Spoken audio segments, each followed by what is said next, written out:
Charles Sobhraj ये एक नाम नहीं बल्कि एक आइकॉन है। लोग इसे सरपेंट भी कहते हैं। सरपेंट जो दुनिया का सबसे जहरीला सांप होता है जिसका डसा हुआ पानी भी नहीं मांगता। चार्ल्स सोबराज और सरपेंट 1986 में इंडिया की सबसे मजबूत जेल तिहाड़ से फरार हो गया था।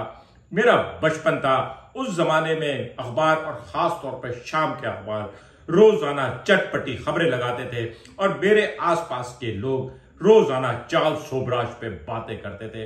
ये नाम मेरे जहन में बचपन से नक्श है। और आज जब नेटफ्लिक्स की आने वाली सीरीज इंस्पेक्टर जेंडे का ट्रेलर आया तो मैं जो बहुत दिनों से चार्ल्स सोबराज पे बात करना चाह रहा था, मुझे आज वो मौका मिल गया कि आइए इस ट्रेलर के साथ साथ चार्ल्स सोबराज पे भी बात करते हैं। अगर आपने अब तक मेरा चैनल सब्सक्राइब नहीं किया है तो प्लीज मेरा चैनल सब्सक्राइब करें और बेल आइकन प्रेस करें। दोस्तों, इस ट्रेलर के अंदर इंस्पेक्टर से उसका अफसर सवाल पूछता है, कभी सांप पकड़ा है? वो सांप असल में यही चार्ल्स सोबराज है। 1944 में एक इंडियन बाप और एक वियतनामी मां यहाँ पैदा हुआ और ये इंडियन निजात फ्रेंच दुनिया की तारीख में एक मशहूर तरीन बदनाम जमाना सीरियल किलर बना। 10 से 12 कत्ल के उसके ऊपर केसेस चले, जबकि लोगों का कहना है कि इसने तकरीबन 30 से 32 लोगों को कत्ल किया। ये इसके कत्ल की तादाद है, जबकि जिन लोगों को इसने लूटा उनकी कोई तादाद नहीं है। इसके क्रेडिट पे कत्ल और लूट मार ही नहीं बल्कि जेल तोड़ना भी इसका फेवरेट शोबा था।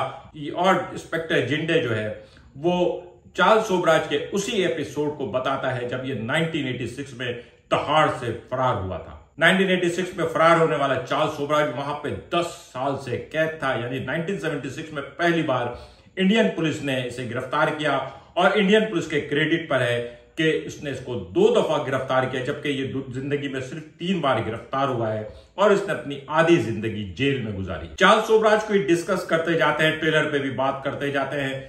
चार्ल्स सोबराज का तरीका वारदात बड़ा अनोखा था। आमतौर पे जब हम सीरियल किलर की बात करते हैं तो हमारे जहन में एक खूंखार खौफनाक आदमी आता है, नफ्सियाती मरीज, लेकिन ये ऐसा बिल्कुल भी नहीं था। ये तो प्रिंस था, प्रिंस ऑफ चार्मिंग था। इसके लुक, इसकी ड्रेसिंग, यही इसका टूल था, यही इसका हथियार था। ये अपने टारगेट्स को अपने शीशे में उतारता था अपने ड्रेसिंग से। इंतहाई शानदार ड्रेसिंग और बहुत ही कीमती गाड़ियों में घूमना, और जिन लोगों को ये टारगेट करता था वो इसकी शख्सियत से मुतासिर हो जाते थे और उसके बाद ये लूट लेता था। और जब कभी भी इसको ऐसा लगता था कि इसकी शिनाख्त हो सकती है तो ये उनको जहर देके कत्ल कर देता था। और ना सिर्फ उनकी नकदी और ज्वेलरी लूटता था बल्कि साथ में उनका पासपोर्ट जरूर चुराता था। और ये भेद बदलने के साथ साथ आइडेंटिटी बदलने का भी माहिर था। दुनिया में कंप्यूटर आया नहीं थे, बायोमेट्रिक थी नहीं, इसलिए उस जमाने में बहुत आसानी से ये सब कुछ हो जाता था और ये बंदा इस काम का माहिर था। इसका टारगेट भी एक मखसूस किस्म के लोग थे। जब जहां चार्ल्स सोबराज का नाम आएगा वहां पे हिप्पी का नाम जरूर आएगा। हिप्पीज़म 1960s में अमेरिका से आया था और ये एक तरह से एक लहर आई थी नौजवानों में, और वो नौजवान जो बागियाना सोच रखते थे, जो सिस्टम के खिलाफ थे, जो आजादी चाहते थे, उन्होंने इस सिस्टम को अपनाया। लंबे लंबे बाल, लंबी लंबी पांचों वाली पतलूनें, कंधे में गिटार इनकी निशानी थी, और चर्स और दीगर ड्रग्स पीना इनकी शान थी। ये किसी को भी नहीं मानते थे और ये आमतौर पे घूमते रहते थे, घूमते फिरते रहते थे। इनका टारगेट होता था यूरोप पहुंचना। यूरोप से ये घूमते फिरते पैदल लिफ्ट मांगते इंडिया और उससे आगे के मुल्कों तक पहुंचते थे। और इसी वजह से इनके लिए एक टर्म बैकपैकर इस्तेमाल हुई थी।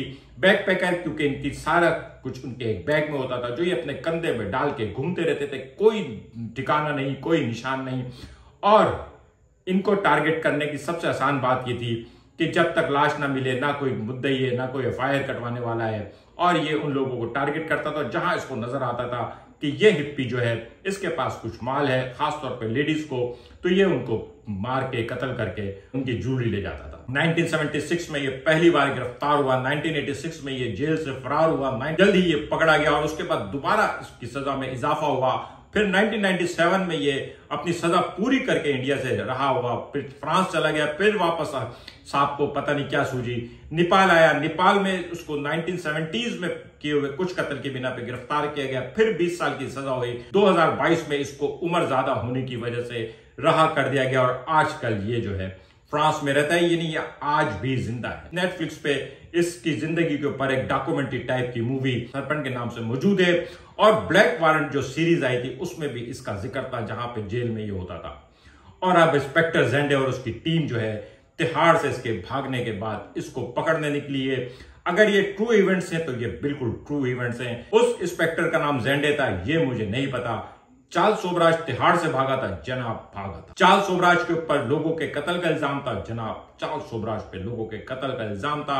आज भी चार्ल्स सोबराज की तस्वीरें आपको मिल जाएंगी। चार्ल्स सोबराज का कैरेक्टर जिम सरफ कर रहा है, लेकिन इस ड्रामे में इसका नाम कार्ल भोजराज रखा है, शायद किसी वजह से, क्योंकि ये अभी भी जिंदा है। कहीं ऐसा ना हो कि वो मुकदमा वगैरह कर दे और रॉयल्टी मांग ले, क्योंकि बहरहाल अगर किसी शख्सियत की जिंदगी पे फिल्म बनाई जाए और वो रॉयल्टी क्लेम कर ले तो वो रॉयल्टी पे करनी पड़ेगी। नेटफ्लिक्स इंटरनेशनल है, फ्रांस में भी है, फ्रांस में वो हो सकता है कि वो क्लेम करता है, इसलिए उन्होंने इसका नाम कार्ल भोजराज रखा है। लेकिन बहरहाल पता तो चल रहा है कि चार्ल्स सोबराज की लाइफ पर है। ट्रेलर भी बहुत मजे का है।